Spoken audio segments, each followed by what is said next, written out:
Assalamualaikum warahmatullahi wabarakatuh. Nama saya Rizky Kurniawati dari Prodi PLD kelas A1 dengan NIM 211F10050. Saya di sini akan menjabarkan sebuah film yang berjudul I Am Sam. Di sini tokoh utama yang bernama Sam, dia bekerja di toko Starbucks. Ya, walaupun dia memiliki kekurangan, dia masih bisa diterima di sana. Dia menjadi seorang pelayan. Sam merupakan pelayan yang sangat ramah. Sam diberitahu oleh atasannya bahwa istrinya akan segera melahirkan. Bisa dilihat dari sini, tingkah laku Sam seperti anak kecil.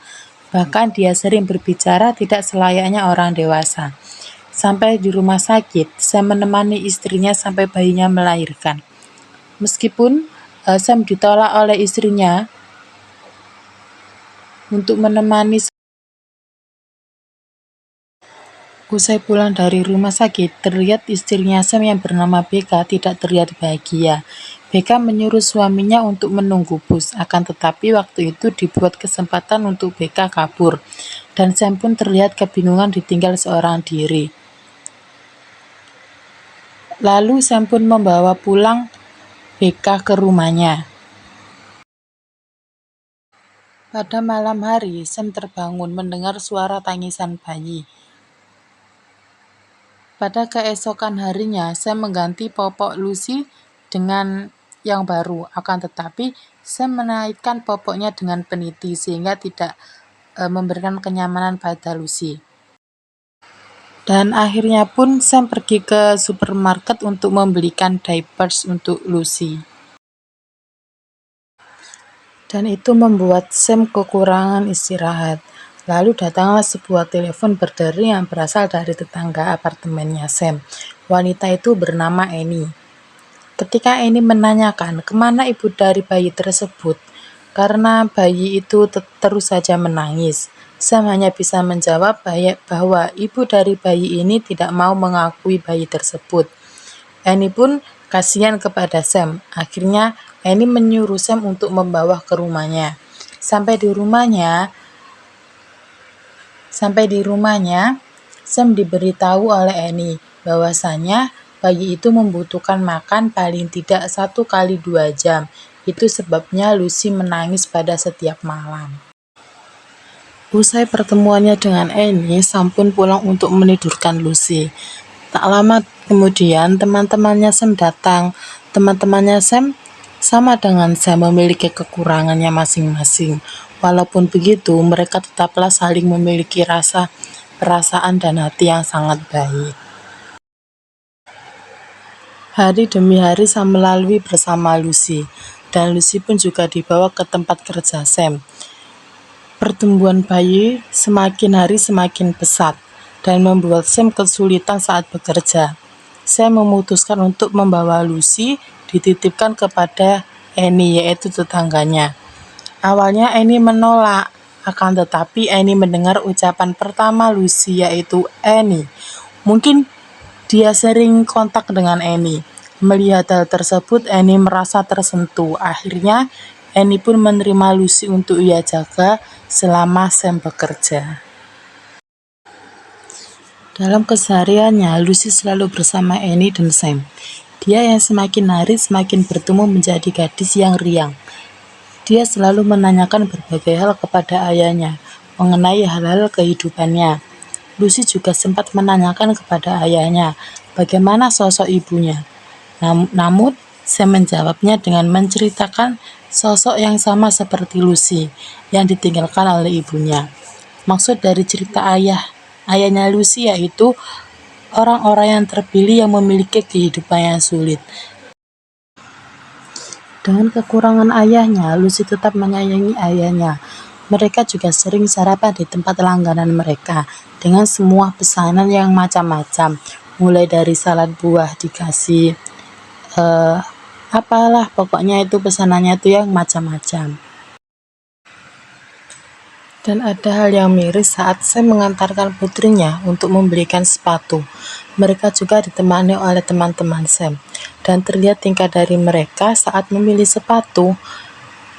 Tingkah mereka seperti anak kecil, dan hingga mereka dilihat oleh petugas di toko. Ketika hendak membayar sepatu, uang Sam tidak cukup.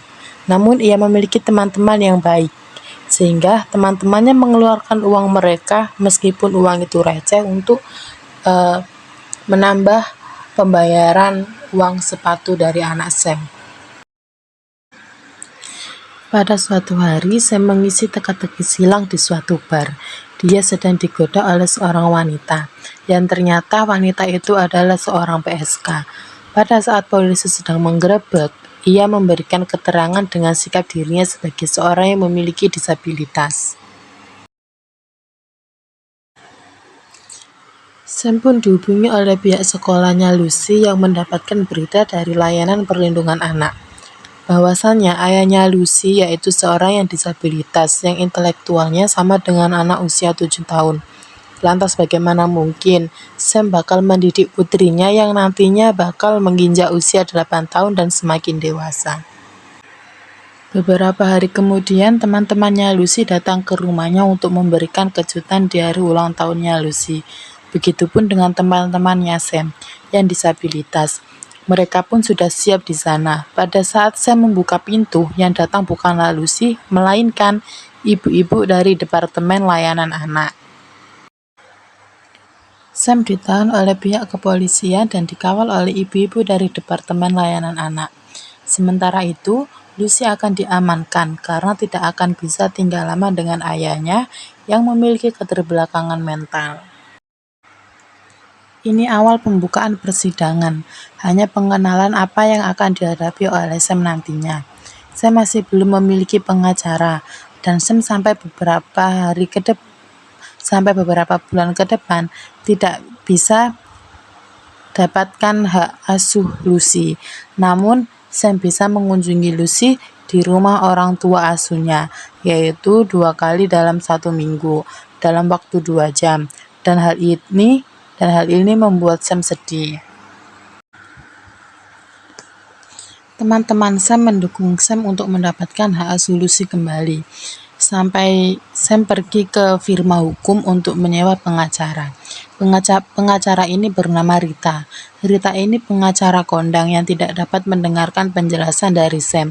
Ditambah lagi Sam menjelaskannya berbelit-belit. Pada saat pertemuan yang kedua kalinya, Sam dan Rita, di situ terjadilah gengsi-gengsian antara Rita dan teman-teman pengacara yang lainnya, sehingga pada akhirnya Rita menerima permintaan Sam itu. Di kemudian hari, Sam pergi menaiki bus untuk pergi berkunjung menemui Lucy, karena ia merindukan putrinya. Pada saat sudah jumpa putrinya, Sam diberi waktu untuk berbicara dengan putrinya. Lucy meminta maaf sama ayahnya atas apa yang telah terjadi. Dia juga mengatakan bahwa dia sangat menyayangi ayahnya, dan dia juga ingin tetap bersama ayahnya. Pada persidangan berikutnya, Annie selaku tetangga Sam. Annie ditanyai tentang keraguan dirinya mengenai Sam menjadi seorang ayah untuk Lucy. Annie menjawab kalau tidak pernah meragukan hal tersebut. Lucy merupakan anak yang kuat dan memiliki empati. Dia juga anak yang pintar meskipun ayahnya memiliki kekurangan. Usai persidangan panjang, akhirnya Lucy jatuh sama orang tua asuhnya. Lucy tidak ingin berpisah dengan orang tuanya. Saat Lucy dibawa pergi oleh pihak berwajib, terlihat Sam begitu sedih. Rita yang ikut bersedih ikut untuk menyabarkan apa yang terjadi pada Sam. Setelah beberapa hari itu, Lucy menghabiskan waktu bersama orang tua angkatnya. Tak jarang Sam mengunjungi Lucy. Bahkan Lucy pernah kabur dari rumahnya untuk pergi ke rumah Sam agar bisa bertemu dengan Sam. Lantas, keberapa kalinya hal itu, Lucy kepergok oleh ibunya. Dan pada akhirnya Lucy tidak jadi keluar untuk menemui ayahnya. dan Lucy kembali ke kamarnya dengan kondisi kesal. Ibunya mengetahui akan kekesalan itu. Usai melewati hari-hari yang panjang, pada suatu malam hari datanglah Lucy dengan orang tua asuhnya ke rumah Sam. Dia menyadari bahwa Lucy sangat menyayangi ayahnya, dan dia meminta maaf kepada Sam. Dia akan mengatakan ke pengadilan bahwa dirinya bisa mengatasi dan memberi semua hal untuk Lucy. Yang dengan itu orang tua angkatnya untuk mengembalikan Lucy kepada ayah kandungnya. Melalui film ini, kita diajarkan bahwa uh, orang yang memiliki disabilitas maupun kekurangan apapun itu mampu untuk menjadi orang tua yang baik meskipun dengan segala keterbatasannya. Dan orang-orang seperti ini, orang-orang yang memiliki disabilitas ini juga perlu bantuan dan dukungan dari orang-orang yang di sekitarnya agar dia mampu menjalankan apa tugas dan kewajibannya. Sekian dari saya, kurang lebihnya saya mohon maaf yang sebesar-besarnya. Wassalamualaikum warahmatullahi wabarakatuh.